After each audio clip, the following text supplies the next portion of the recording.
நலாஸ் நாட்டு சர்க்கரை நலமுடன் வாழ நலாஸ் இந்தியாவிலேயே நாட்டு சர்க்கரைக்கு ISI முத்திரை மற்றும் அக்மார்க் அங்கீகாரம் பெற்ற ஒரே நிறுவனம். தொடர்புக்கு 9047045000.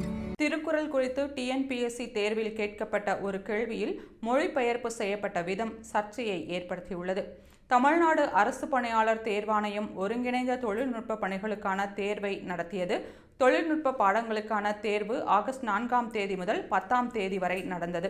ஆகஸ்ட் 17ஆம் தேதி பொது அறிவியல் மற்றும் பொது தமிழ் பாடங்களுக்கான தேர்வு நடத்தப்பட்டது. அதில் திருக்குறள் குறித்து கேட்கப்பட்ட கேள்வியின் ஆங்கில மொழிபெயர்ப்பு சர்ச்சையை ஏற்படுத்தியுள்ளது. திருக்குறளின் கல்லாமை என்ற அதிகாரத்தில் முதல் குறளாக அரங்கின்றி வட்டாடியற்றே நிரம்பிய நூலின்றி கூட்டிக்கொள்ளல் என்பது இடம்பெற்றுள்ளது. அதற்கு நூலறிவு நிறைந்த அறிஞர்கள் இருக்கும் அவையில் படிக்காத ஒருவர் சென்று பேசுவது கட்டம் போடாமலேயே தாயம் விளையாடுவதை போன்றது என்பது பொருளாகும்.